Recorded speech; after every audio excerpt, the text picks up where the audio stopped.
Everyone, welcome to another Dolphin Communication Project Deep Dive. Today we are very excited to be joined by Pernille Sørensen. She is joining us from the UK, and she just submitted her PhD thesis. So a big congratulations to you, Pernille. Today we are going to learn about human-made noise or anthropogenic noise and how that impacts bottlenose dolphins' ability to work together. This was a chapter in her PhD thesis, but she actually does the rest of her work with wild dolphins in Australia. I'll be monitoring the chat. Nicole couldn't join us today, so submit your questions there if you're listening live, and if you're listening to the recording, we hope you enjoy it. And with that, I'm going to pass it to you. Thank you. All right, let me share my screen.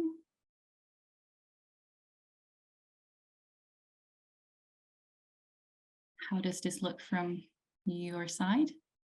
It looks excellent. Thank you. Yeah. Good. All right.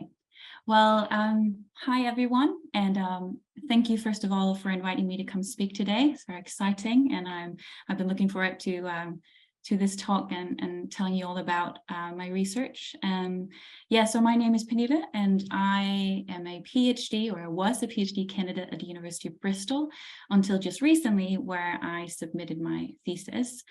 I've been a part of Dissertation Communication and Cognition Lab for the past 4 years now, which is run by Dr. Stephanie King. So now, after having submitted my PhD, I have been fortunate enough to continue on into a postdoc with Stephanie, where I will now be exploring the functional use of rhythm in acoustic signals and citation. So a bit different, but still all about communication and cooperation. But for today, as Cal said, I will focus on some of the work I did during my PhD, during which I was interested in looking at how human-made noise impacts bottlenose dolphins' ability to work together when performing a cooperative task. Great, let's see if we can get this to work. There we go. So to begin with, why at all should we show an interest in why and how human-made noise impacts animals in the first place? Well, we should, because sound is of vital importance for a wide range of different animals. They will use sound for orientation, for navigation, to find their way in whatever environment they live in. They will use it to find food through the use of echolocation, during which an animal will emit a signal and wait for the returning echo, allowing it to obtain information about, for example, the prey that it's hunting. And finally, animals will also use sound to communicate with other animals, allowing them to exchange information about in such things or behaviors such as how big a male is. So females can use sounds to assess a male's quality before potentially mating with him. They can use sounds to strengthen their social relationships. They can also use it to coordinate cooperative behaviors where animals are needing to work together, or they can use it to advertise their individual identity, so advertise to others who they are. However, those same things that make sound so advantageous for animals to use also make them susceptible to disturbance from noise pollution. And within the last couple of decades, the world has experienced global increases in human-made noise, which has the potential to pose significant problems for those animals that are relying on sound in their lives. Human-made noise is created as both a byproduct and through the intentional use of sound by humans. On land, for example, human-made noise sources include that of transportation, such as from cars, planes, trains, whatever can make sound that we are transporting ourselves in. It also comes from big cities with aggregations of lots of people. And we also have a lot of industrial activity going on that also emits sound or noise. Then in the aquatic environment, noise includes that of low frequency noise coming from shipping or vessels. It comes from offshore construction, such as when we are putting up oil platforms. It comes from pile driving, which is a method we use when we are putting off offshore wind farms. And it comes from military exercises and submarine sonar. So there's a lot of different noise sources that has the potential to compromise animals' use of sound by basically reducing the range over which animals are able to detect and understand a signal. So ultimately masking animal signals and prevent communication at the same distances as they were able to before the noise occurred. But even if the noise doesn't directly mask signals, it may distract animals from the activities that they're currently occupied with. So they can be distracted. And we can probably all relate to how hard it can be to maintain a conversation with one person if many other people are chatting nearby. In the same way, human-made noise can distract animals that are engaged in different activities. So that might interrupt certain behaviors that they're performing, which could be finding food, some of their reproductive behaviors, or things such as being attentive to predators that might be around. Additionally, it can also have negative impacts on individual health, causing stress. And this can lead to decrease in reproductive success again, the development or individual development, and it may also impact an animal's efficiency at finding food. And finally, if the noise is loud enough, it might even cause temporary or permanent hearing damage, and in ultimate cases can lead to death. So, and while it isn't possible to regain the ability to hear or to actively counteract stress, at least not over the short term, animals can change their behavior to certain extents to overcome the effects of noise of masking and distraction. And this is really what I will be focusing on today. Yeah, so what can animals do about noise in their environment?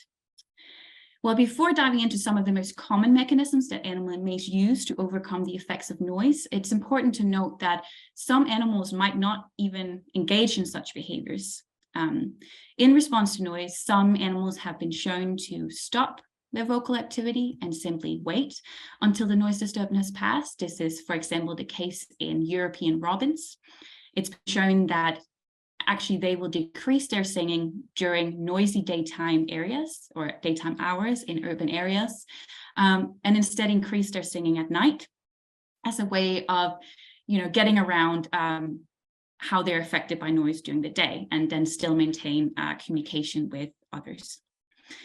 Then there are some animals that may leave an area totally, only to return until the noise has ceased, despite the consequences it may have. You can imagine if you're leaving an area because noise occurs, then you go away from what that area might provide you with. That could be a good prey patch or the ability to mate, etc., different things.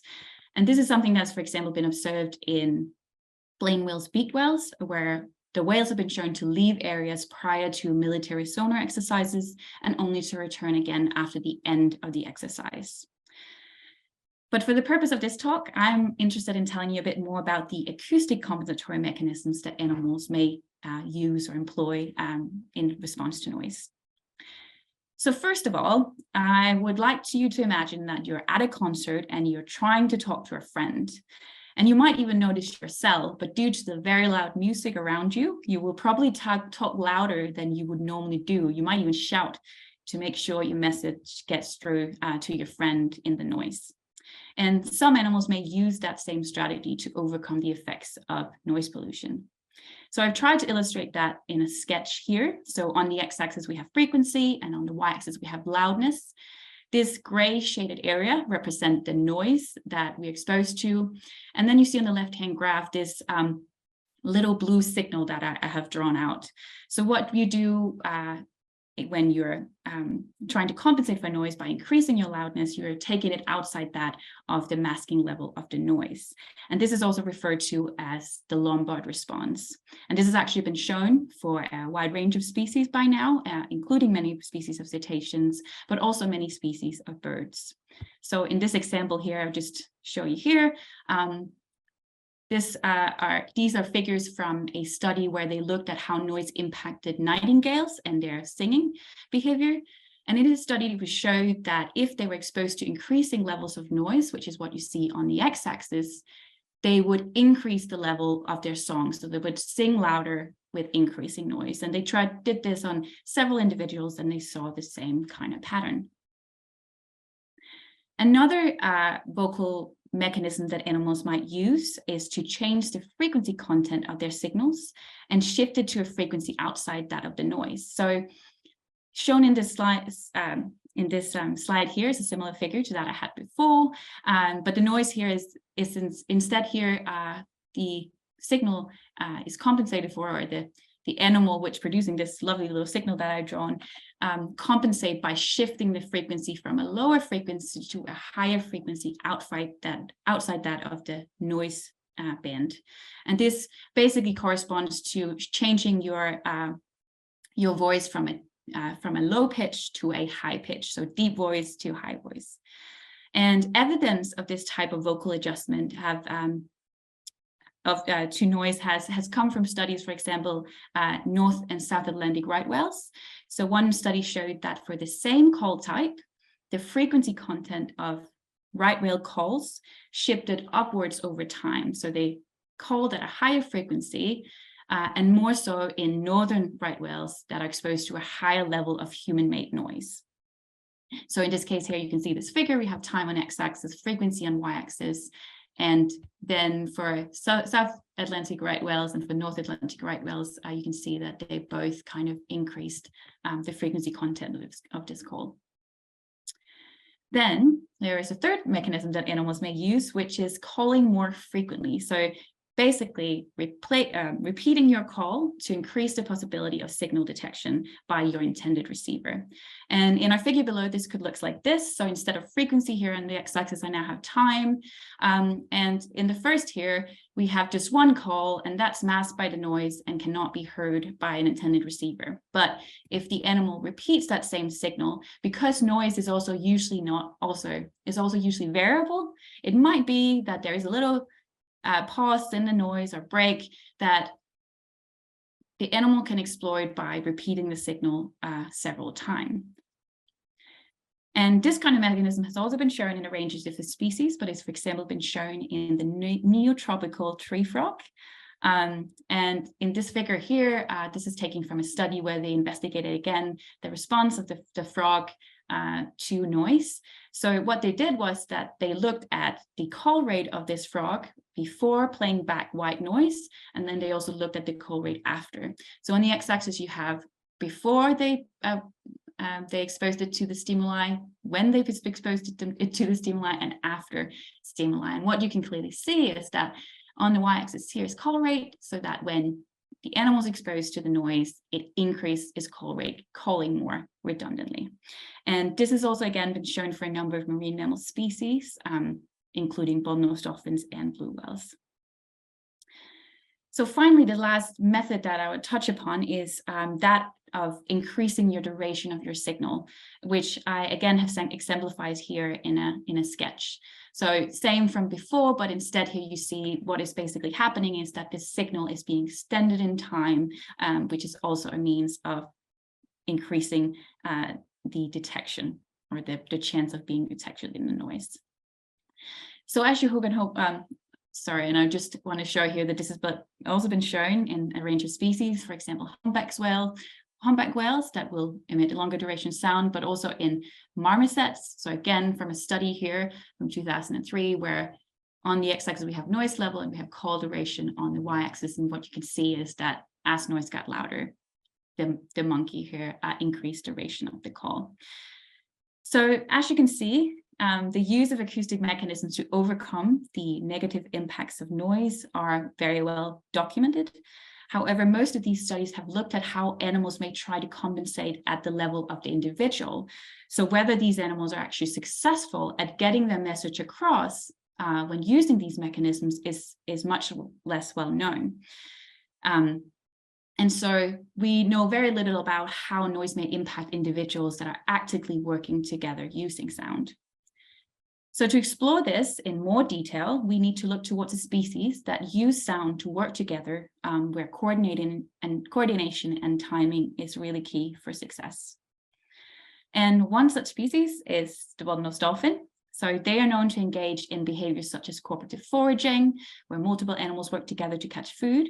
They also engage in alliance formation, in which male dolphins work together to gain access to females and to defend those females from rival alliances. And finally, there's also synchronous behaviors where individuals will coordinate their movements with each other, such as that of synchronous surfacings, as shown on the photo here to the right. And all of these behaviors require coordinated precision. And given that dolphins have a huge vocal repertoire, it's likely that they will use vocal signals to coordinate these behavior, although we still know little about how that is done in especially wild animals. But it has in fact actually been shown in a control setting of previous studies that dolphins in human care, this is actually studies that have been conducted by co-authors that are also involved with the study that I'm presenting to you in a second, that bottlenose dolphins performing a cooperative task in human care understand that they need a partner in order to be successful in performing a task, and that their ability to successfully solve that task is much higher if they use whistles to coordinate that behavior. And so this really makes bottlenose dolphins an optimal species or optimal model species for investigating how human-made noise impacts animals' ability to work together. So to go about testing this, my colleagues and I set out to use a similar setup to what was previously used in those studies that I just mentioned. And here we had a pair of highly trained bottlenose dolphins tasked to work together in a button press task where the dolphins are released by their trainers, either at the same time or with a delay of 5 to 10 seconds. So I hope you can see this video running. So this is an example of the task where the first dolphin is released 10 seconds before the second dolphin. And so when they're released, each dolphin would swim towards one of the buttons placed at either end of the experimental sea pen. And to successfully solve this task, the pair would need to press the buttons within 1 second of each other, which they did in this case. And some of you might see this celebratory jump that they did out of the water when they got it right. So for the study here, we used the same original setup, while at the same time exposing the dolphins to noise at different levels of loudness to explore how noise impacted their ability to work together and coordinate these button presses. Yeah, and just to show you how this looks underwater when they're pressing the buttons, here we have Delta moving in towards the button, pressing it and swimming along.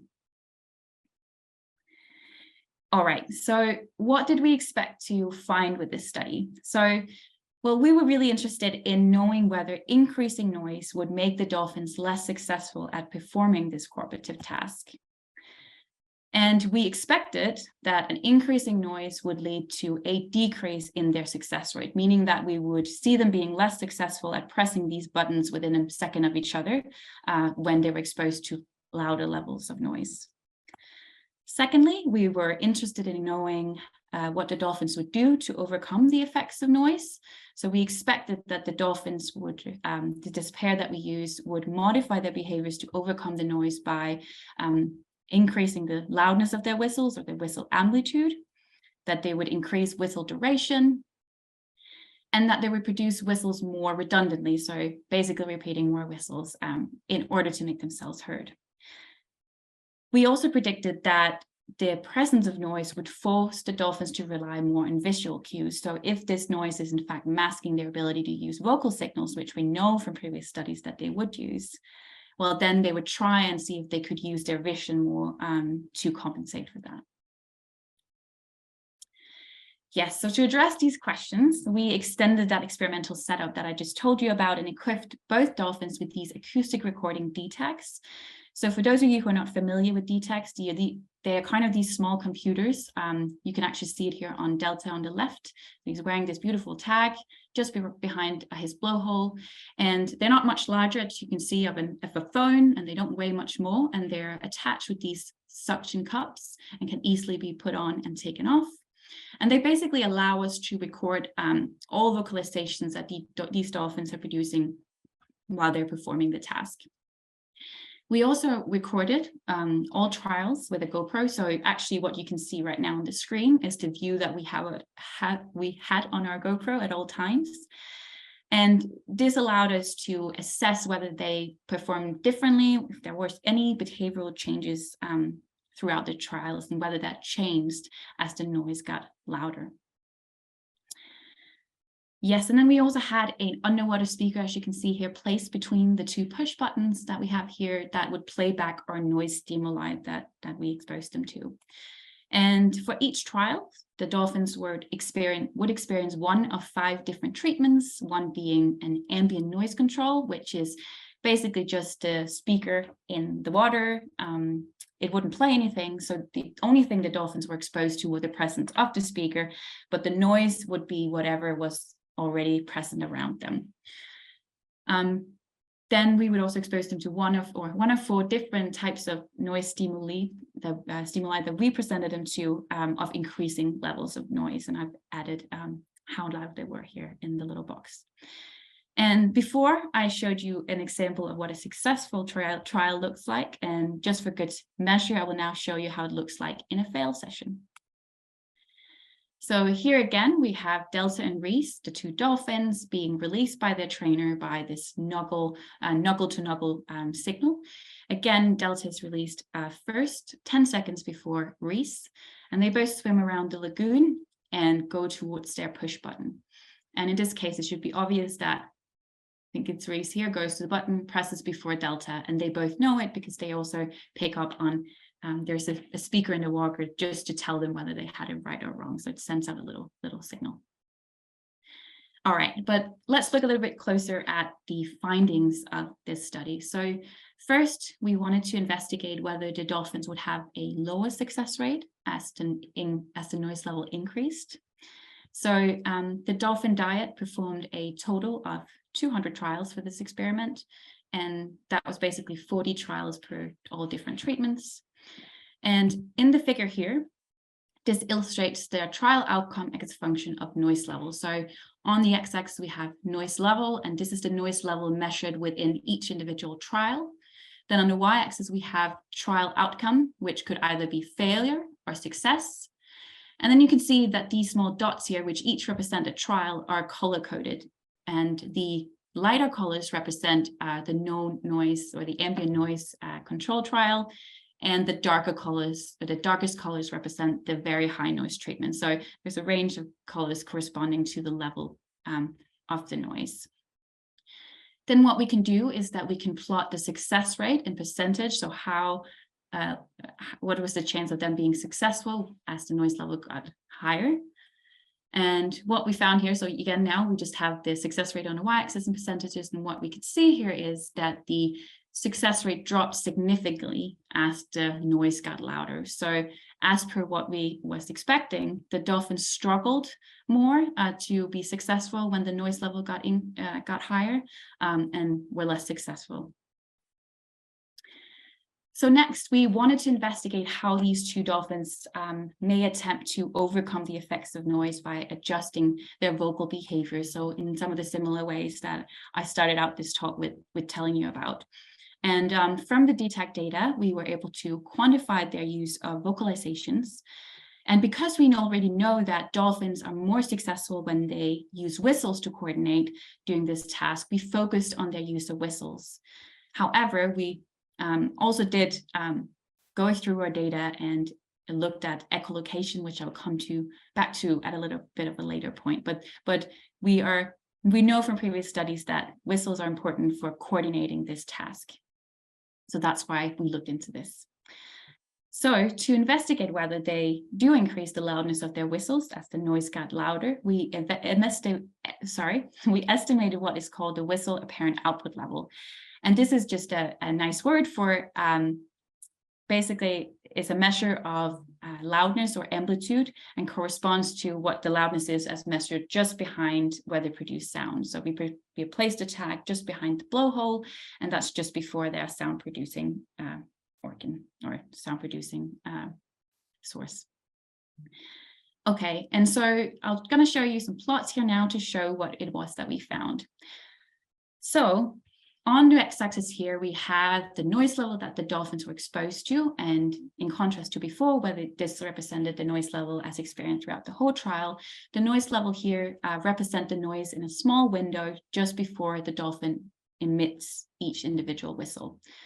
Then on the y-axis, we have the whistle apparent output level, or the loudness.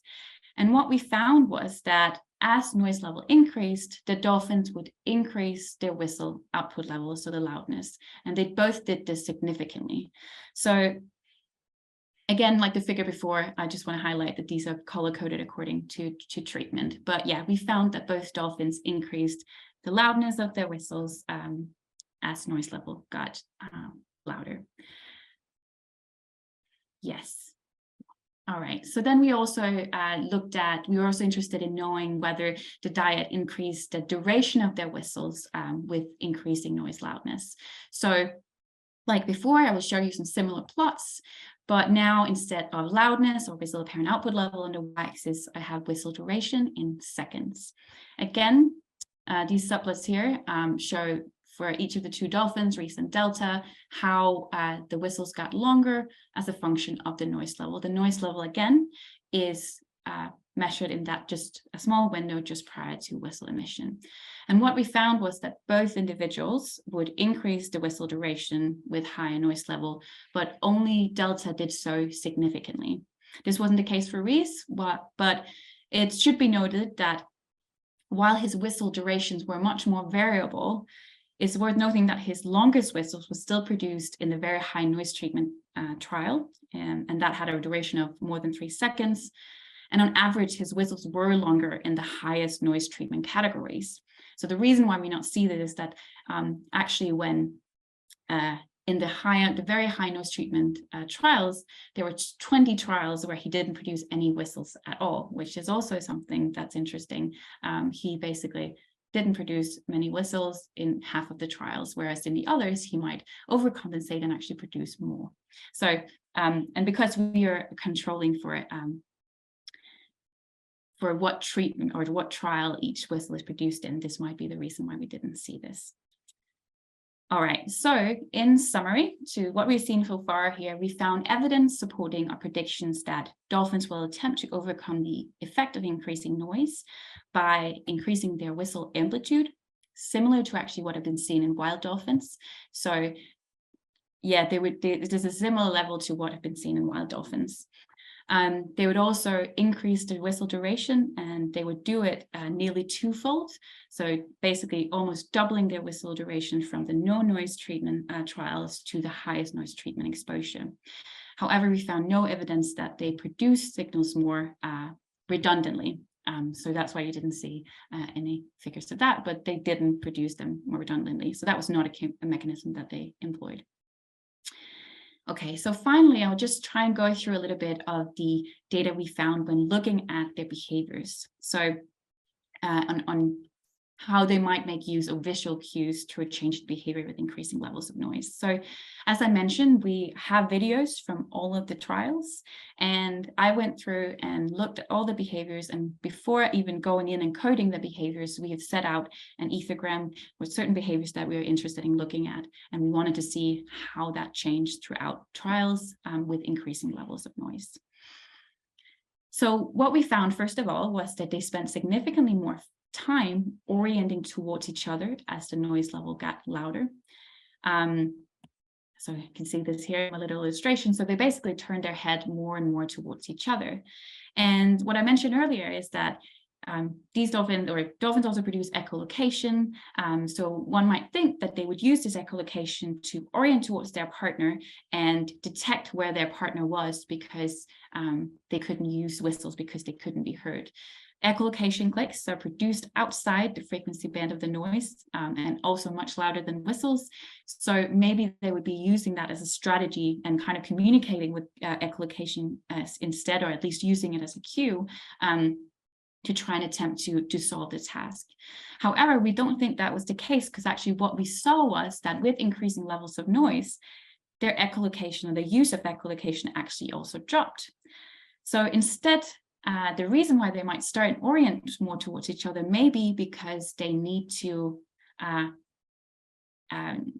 turn their head to increase the chance of hearing signals from each other. So we know that from ourselves, you know, if a source or if someone is shouting at us, we might turn, or we might even cup our ears to enhance our ability to hear what that other person is saying.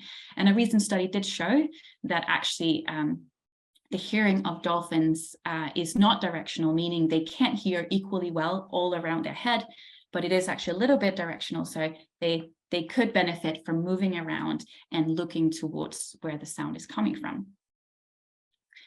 Then another behavioral strategy that we saw them take was to spend more time at the opposite end of the lagoon from the button they would end up pressing. This ultimately puts them in closer proximity to their partner and allows them to track the whereabouts of their partner. And you can imagine if communication has been reduced, if the communication range has been reduced, it may help them hear their partner's vocalizations if they come closer, or they might actually come close enough to see, okay, my partner has been released. I can now go to my button and we can try and push. So to sum up the results of this study, what we showed here was that noise significantly impairs the ability of dolphins working together. These animals were highly motivated, really excited about performing this task, and they also knew the task that they were about to perform very, very well. They also made use of compensatory mechanisms known to be used by wild animals, but in contrast to the assumption that these mechanisms will work, we actually showed here that they were still increasingly unsuccessful with increasing noise. So they tried to compensate for the noise, but it still wasn't enough to overcome the effects of noise. Yes, and so with this study, we were able to explore something that's almost impossible to do in the wild. In order to do this in the wild, we would need to know much more about what specific types of signals are used when animals work together. And we would also need to be able to identify when two animals are actually engaging in a cooperative task. And on top of that comes the logistics of recording animal signals while also exposing them to noise and recording their behavior. So it would be a big challenge that I think maybe technology hasn't gotten far enough, and our knowledge about communication is still not there yet, but could be fun in the future if that could be possible. Furthermore, as I said, studies like this really require highly motivated animals. The dolphins in human care used in this study were never forced to do this. They were never forced to participate. But they only did because they wanted to, which allowed us to address these questions. But if they're not motivated, they might not engage at all. This also shows that dolphins can flexibly modify their vocalization and attempt to continue collaborating with their partner, revealing that the species is capable of actively coordinated collaboration, that they are indeed they are capable of understanding what a task it takes and that they need a partner to solve it. And there might be some form of some sort of knowledge about intentionality, that they know they both have an agreement of what they're supposed to be doing. So that's quite interesting. And finally, this study also highlights the importance of accounting for the impacts of noise disturbance on groups tasked in wild animal populations.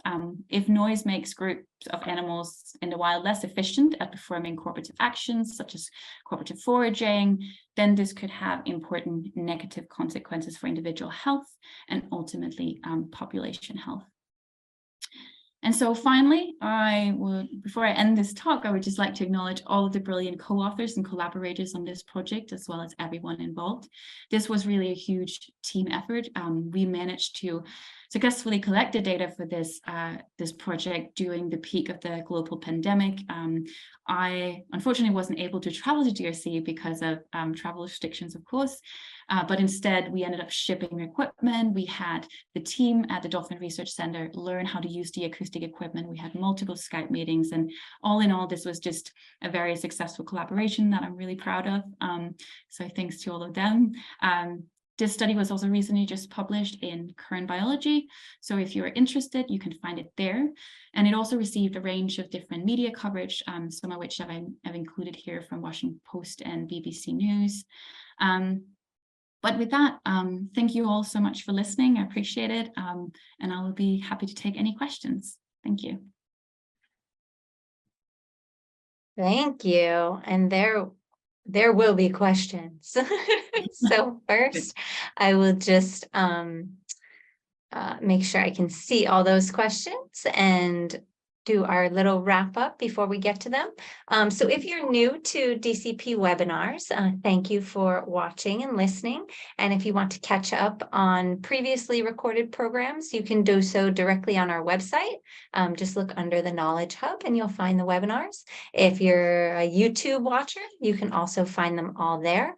This talk will be posted by the end of the week, if technology cooperates. And once you've watched all of our deep dive webinars, you might check out our dolphin lessons. Those are a little bit shorter, geared towards younger students and the young at heart. And then if you still need more content, you can listen to our podcast, The Dolphin Pod. Get it? We're so clever.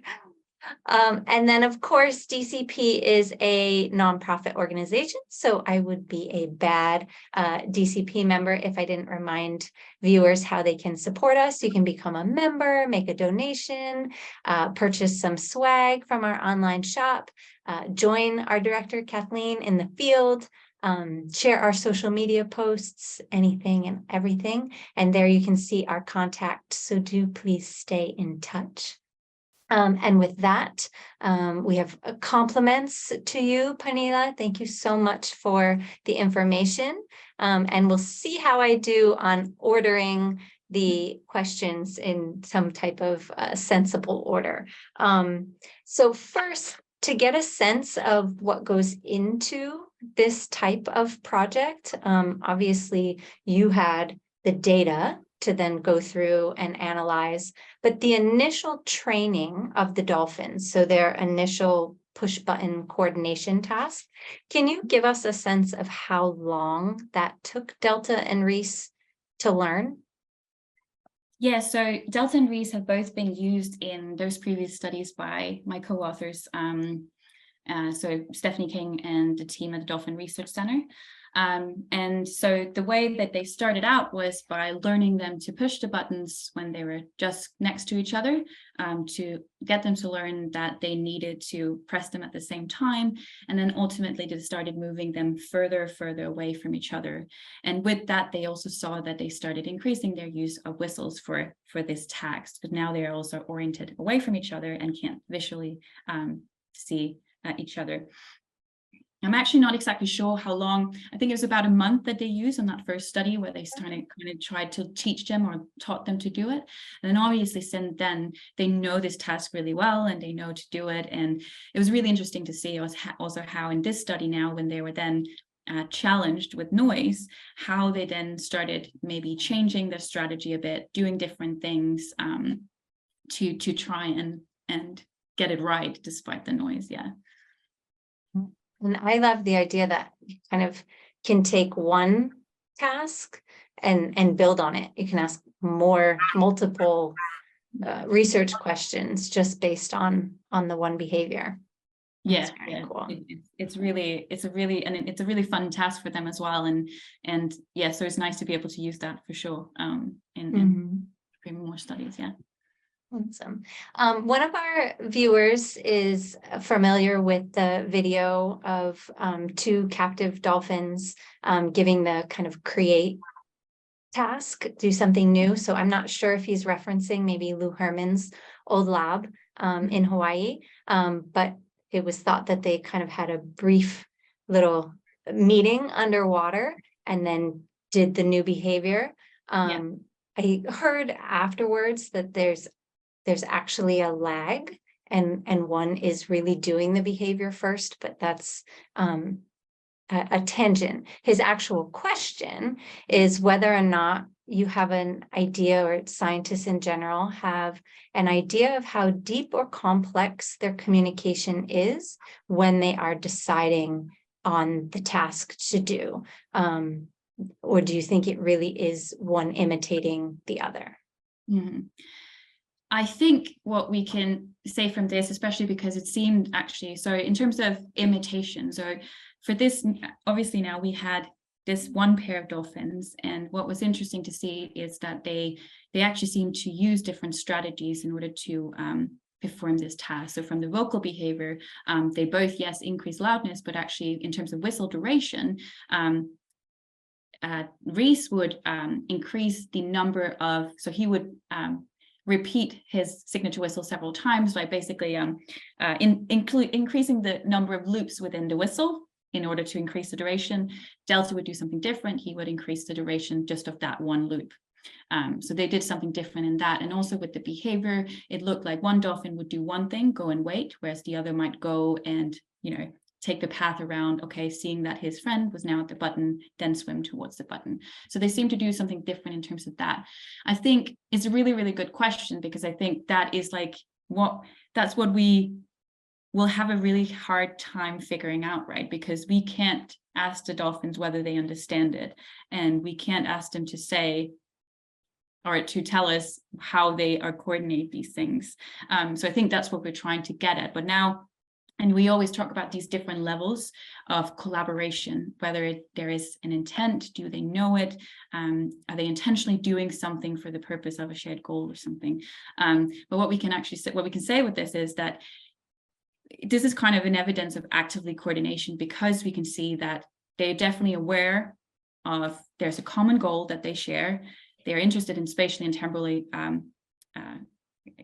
coordinating their behavior, and we can see that they are flexibly trying to modify their vocal behaviors and their other behaviors in order to achieve that task. So it's kind of showing that we have active collaboration. But I think it's such a good question, and I don't think there's any of us who know how deep or conflict there are. I think there is much more to it than we currently know, but the difficulty is trying to find a way of how we can document that and provide the evidence for it. Yeah, we might have the questions, but we don't have the ways to ask them yet. Yeah. Awesome. That segues a little bit to a question. You referenced Delta and Reese being very motivated to participate in that. Can you explain that a little bit? Like what motivates them? Yeah, so both of these dolphins, so they do this with positive reinforcement, right? So when they get it right, they get a reward. And it's not like if they don't perform, they won't get any food, they just do something different with them. So that's also what I mean, that, these animals need to be motivated, because we want them to, because even though this noise is not damaging to them, it makes it harder. And if something is hard, they might lack the motivation to actually still proceed with it. So it was really important that we had some animals that were excited and motivated to perform it, despite the fact that they would start getting less successful. And then we also had the trainers, they would sometimes do some other, they would ask them to do something different in between the trials, especially if they had like a period where they kept failing. They would ask them to do some other things so they would get a reward. But there's also some dolphins that were less likely from the previous studies that have been done, even without the noise. Some dolphins just like, no, today is not the day. And then, you can't force them to do it, because it's all about what they want. So that's why we initially started out with Delta and Reese, and also because these two were very vocal and used sound to coordinate a lot. And we really wanted to kind of dig into the behavioral compensatory mechanisms that they might employ with noise. Awesome. I think I see what you do. I always wonder if the questions are going to have a flow, but one leads to another quite nicely. Did they exhibit any behavior that could kind of be interpreted by the trainers as annoyance at either the sound or the task getting more challenging? No. So to begin with, so before we started the experiment, we did habituate the dolphins to the noise stimuli. So we had the speaker in the water and played it back. So they never performed the task with the noise before we started collecting data, but we did expose them to it. So just to make them aware of this noise, but we really didn't see much response to it. To begin with, they would swim up to it, and then there would maybe be one tail slap, and then that was kind of it. That was only in that habituation phase. And then actually in our experiment, we often saw them swim straight past the speaker. They can swim quite a lot around in the sea pen, but a lot of times we saw them swim straight past the speaker, which is a kind of indication that it's not that bad. And one thing that's also worth noting is, these animals live in sea pens. They live in open water sea lagoons. So they will be exposed to a range of different noise pollutants during a daily day, because it's down in the Florida Keys. There's lots of both vessels, lots of things that make noise underwater that is probably much louder than what we expose them to here. During the trials, were you just adjusting the volume, or were you also changing the frequency? Yes, that's a really good question. We only changed the noise level. So I really wanted to make sure, that we could control for what they responded to. So it was important for us that the frequency overlapped with all of the whistle. So there was no parts of the whistles that were produced at a frequency that was outside the frequency band of the noise. And we also kept, we kept that constant with the different noise levels. So it was only the noise level that changed.